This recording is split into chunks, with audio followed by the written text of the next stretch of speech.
या देवी सर्वभूतेषु लक्ष्मीरूपेण संस्थिता नमस्तस्यै नमस्तस्यै नमस्तस्यै नमो नमः।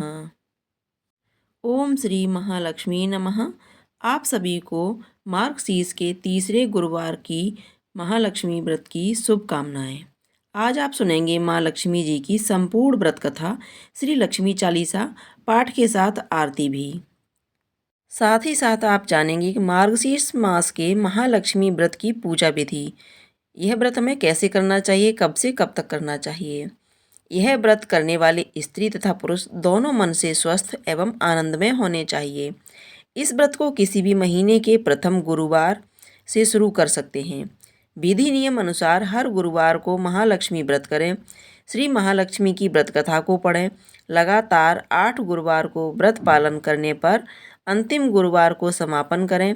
वैसे यह व्रत पूजा पूरे वर्ष भर की जा सकती है। पूरे वर्ष भर हर गुरुवार को देवी की प्रतिमा या फोटो के सामने बैठकर व्रत कथा पढ़ें।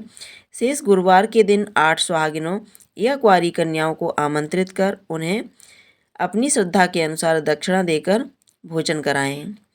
पूजा की समाप्ति पर फल प्रसाद वितरण करें तथा इस कथा की एक प्रति उन्हें देकर नमस्कार करें। पद्म पुराण में यह व्रत गृहस्थ जनों के लिए बताया गया है। इस पूजा को पति पत्नी मिलकर कर सकते हैं। अगर किसी कारणवश पूजा में बाधा आए तो औरों से पूजा करवा लेनी चाहिए, पर खुद उपवास अवश्य करें। उस गुरुवार को गिनती में ना लें।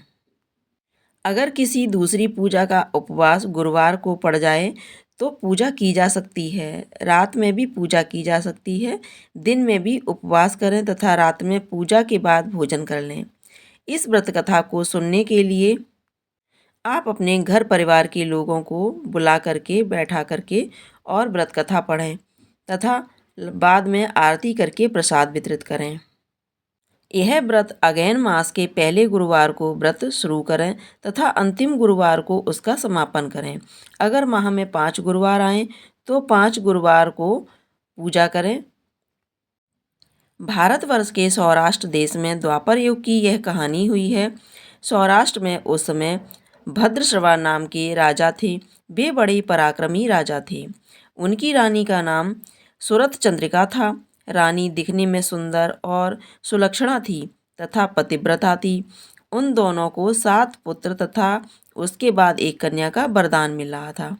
कन्या का नाम श्यामबाला था। एक बार महालक्ष्मी जी के मन में आया कि जाकर उस राजा के राजप्रसाद में रहें। इससे राजा को दुगनी धन दौलत प्राप्त होगी और वह इस धन दौलत से अपनी प्रजा को और सुख दे पाएगा। गरीब के घर अगर रहे और उसे धन दौलत प्राप्त हो तो वह स्वार्थी की तरह केवल अपने ऊपर ही खर्च करेगा। यह सोचकर श्री महालक्ष्मी जी ने बूढ़ी ब्राह्मण स्त्री का रूप धारण कर लिया। हाथ में लाठी लिए लाठी के सहारे रानी के द्वार तक पहुंची। उन्हें बूढ़ी औरत का रूप धारण किया था, पर उनके चेहरे पर देवी का तेज था। उन्हें देखते ही एक दासी सामने आई। उसने इनका नाम धाम काम कर्म पूछ डाला। वृद्ध ब्राह्मण का रूप धारती माता लक्ष्मी ने कहा, बालिका, मेरा नाम कमला है। मेरे पति का नाम भुवनेश है। हम द्वारिका में रहते हैं। तुम्हारी रानी पिछले जन्म में एक वैश्य की पत्नी थी। वह वैश्य गरीब था। दारिद्र्य के कारण वह हर रोज घर में झगड़े होते थे तथा उसका पति रोज उसे मारता था। इन बातों से तंग आकर वह घर छोड़कर चली गई तथा वन जंगल में खाली पेट भटकने लगी। उसकी इस दुर्दशा पर मुझे दया आई। तब मैंने उसे सुख संपत्ति देने वाली श्री महालक्ष्मी जी की कथा सुनाई। मेरे कहने पर उसने श्री महालक्ष्मी जी का व्रत किया। श्री महालक्ष्मी जी प्रसन्न हुई। उसकी गरीबी दूर हुई। उसका घर संसार दौलत संपत्ति से भर गया। बाद में पति पत्नी दोनों परलोक सिधारे। लक्ष्मी व्रत करने के कारण वे लक्ष्मी लोक में रहे। उन्होंने जितने साल महालक्ष्मी का व्रत किया उतने हजारों साल उन्हें सुख मिला। इस जन्म में उनका जन्म राजघराने में हुआ है, परंतु वह श्री महालक्ष्मी जी का व्रत करना भूल गई हैं। उसे यह याद दिलाने में यहाँ आई हूँ। बुढ़िया की बातें सुनकर दासी ने उन्हें प्रणाम किया। तथा श्री महालक्ष्मी का व्रत किस तरह किया जाए इस बारे में पूछा। बुढ़िया रूप धारण किए हुए श्री महालक्ष्मी माता ने दासी को पूजा की विधि तथा महिमा बताई। इसके बाद दासी माता को प्रणाम कर रानी को बताने अंदर चली गई। राज वैभव में रहते हुए रानी को अपने ऐश्वर्य का बहुत घमंड हुआ था। संपत्ति तथा अधिकार की वजह से वह उन्मत्त हो गई थी। दासी द्वारा बताई गई बुढ़िया की बातें सुनकर वह आग बबूला होकर राजद्वार पर आकर बुढ़िया रूपी महालक्ष्मी पर बरस पड़ी। उसे यह मालूम नहीं था कि यह श्री माता लक्ष्मी बुढ़िया का रूप धारण किए द्वार पर आई हैं। परंतु रानी का इस कदर रुख बर्ताव तथा अपना अनादर देखकर माता ने वहाँ ठहरना ठीक न समझा। वे वहाँ से चल पड़ीं। राह में उन्हें राजकुमारी श्यामबाला मिली। उन्होंने श्यामबाला को सारी बात बताई। श्यामबाला ने अपनी ओर से श्री माता लक्ष्मी से क्षमा मांगी। माता को उस पर दया आई। उन्होंने श्यामबाला को श्री महालक्ष्मी व्रत के बारे में बताया। उस दिन अगहन मास का मार्गशीर्ष का पहला गुरुवार था। श्यामबाला ने परम श्रद्धा से श्री महालक्ष्मी का व्रत रखा। फलस्वरूप राजा सिद्धेश्वर के सुपुत्र मालाधर ने उसका विवाह हुआ। वह धन दौलत ऐश्वर्य वैभव से माला माल हो गई। पति के साथ ससुराल में आनंद से दिन बिताने लगी। इधर श्री महालक्ष्मी का रानी पर प्रकोप हुआ। फलस्वरूप राजा भद्रश्रवा का राज्य एवं राज्य कारोबार नष्ट हो गया। यहाँ तक कि खाने के लाले पड़ गए। ऐसी हालत में एक दिन रानी ने राजा से निवेदन किया, हमारा दामाद इतना बड़ा राजा है, धनवान है, ऐश्वर्यशाली है, क्यों न उसके पास जाएं, अपना हाल उसे बताएं, वह जरूर हमारी मदद करेगा। इस बात पर राजा भद्रश्रवा दामाद के पास गए। राज्य में पहुंचकर एक तालाब के किनारे थोड़ी देर विश्राम करने के लिए ठहरे। तालाब से पानी लेने जाते दासियों से उन्हें देखा। उन्होंने विनम्रता से उनकी पूछताछ की। जब उन्हें यह मालूम हुआ कि वे रानी श्यामबाला के पिता हैं, तो दौड़ते हुए जाकर उन्होंने रानी को सारी बात बताई।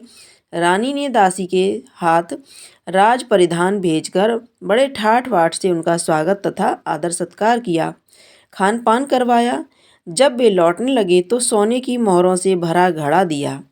राजा भद्रश्रवा जब पास लौटे तो उन्हें देखकर रानी सूरत चंद्रिका खुश हुई।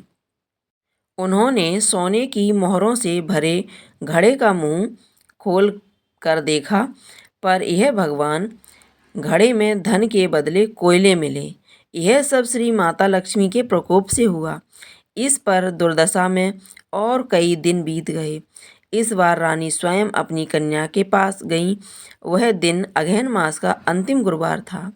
श्यामबाला ने श्री महालक्ष्मी का व्रत किया, पूजा की, अपनी माता से भी व्रत करवाया। इसके बाद रानी अपने घर आई। श्री महालक्ष्मी का व्रत रखने पर फिर उसे अपना राजपाट, धन दौलत ऐश्वर्य प्राप्त हुआ। वह फिर से सुख शांति आनंद में जीवन बिताने लगी।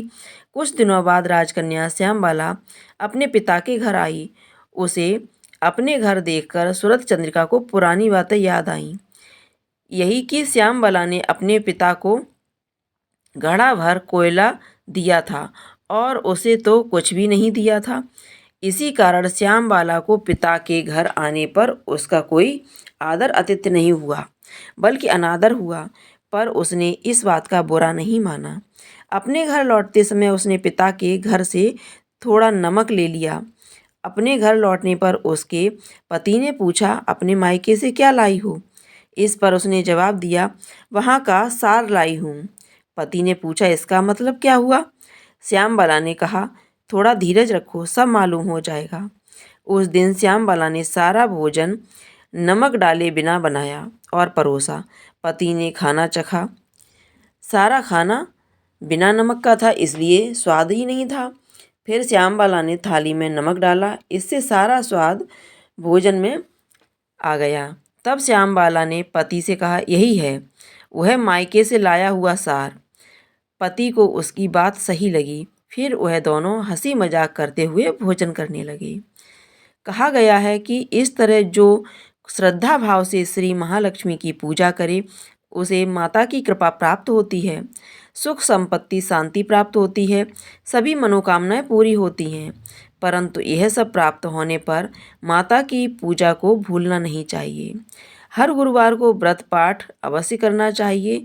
इस तरह श्री महालक्ष्मी जी की महिमा भक्तों की मनोकामना पूरी करती हैं। महालक्ष्मी की जय, माता लक्ष्मी की जय। अब आप सुनेंगे लक्ष्मी चालीसा।